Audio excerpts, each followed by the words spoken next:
Donc un peu d'histoire. Donc James S. Dale, c'était un chirurgien britannique du 19e siècle, au début du 19e siècle, hein, aux alentours de 1830, finalement qui est parti dans les Indes orientales, notamment à Calcutta, où à cette époque il cherchait un moyen finalement de pouvoir faire des opérations finalement sans douleur, de diminuer en tout cas le risque de mortalité, vu qu'à cette époque-là, il n'y avait pas d'anesthésiant, en fait.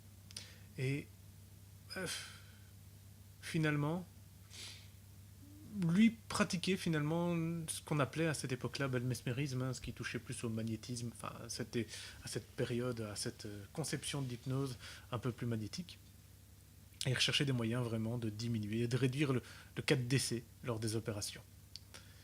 Et finalement, il a pu découvrir tout un tas de techniques en Inde qui lui ont permis enfin, des techniques qui se rapprochaient finalement à l'hypnose et qui lui ont permis d'effectuer plus ou moins 300 interventions majeures, en fait, 300 opérations, dont des amputations, des ablations de tumeurs, finalement des opérations oculaires, sans douleur. Et finalement, quand il est revenu ici en Europe, le petit problème, c'est que déjà, le concept, hein, et la croyance qu'on a va beaucoup influencer finalement au niveau des résistances qu'on va mettre en place par rapport à l'état SDL. Mais globalement, ici en Europe, c'était surtout une image très particulière de l'hypnose, hein, contrairement aujourd'hui. C'était vraiment une image d'humanisme, et il y avait un peu de tout, vraiment un peu de tout dans ce qu'on pouvait retrouver dans l'hypnose. Et donc, il a été décrié, il y avait beaucoup de résistance, et aussi peu de temps après son retour, les gens, enfin, on a découvert le chloroforme. Et là, pas de problème. Pas besoin de formation, pas besoin de technique. 3 secondes, la personne elle est dans les vapes et finalement on peut faire toutes les opérations tranquillement. En plus de ça, voilà, le chloroforme, faut pas se leurrer, c'est un produit, il y a quelque chose à gagner. C'est aussi du concret, hein, c'est plus simple à utiliser. Et donc en gros, ce qu'on appelle l'état SDL, c'est l'état que lui a découvert finalement.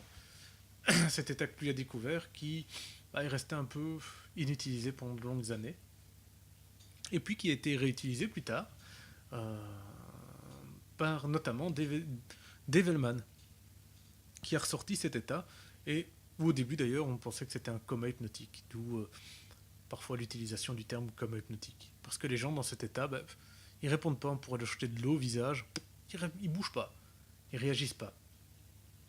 Il n'y a aucune douleur, etc. Et si on leur demande d'ouvrir les yeux, ils vont pas ouvrir les yeux, tout simplement. Alors pour faire simple et pour ne pas rentrer dans toutes les caractéristiques de cet état SDL, vous aurez l'occasion de le voir en vidéo et de l'apprendre bien sûr lors des formations.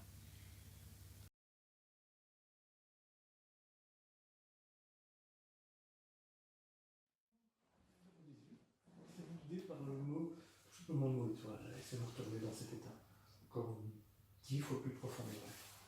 C'est juste un ancrage pour l'état somnambulique. Maintenant, laissez-vous guider par le mot harmonie, tout simplement harmonie, complètement harmonie.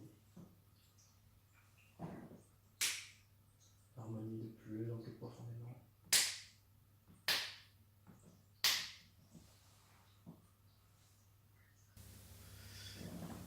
Alors dans les TSDL, il faut savoir que de manière spontanée, c'est-à-dire sans suggestion, la personne rentre dans un état où il n'y a pratiquement plus aucune douleur, comme vous avez pu le voir sur la vidéo, ainsi qu'une présence d'un état catatonique, où son corps va tout simplement se figer, sans aucune suggestion.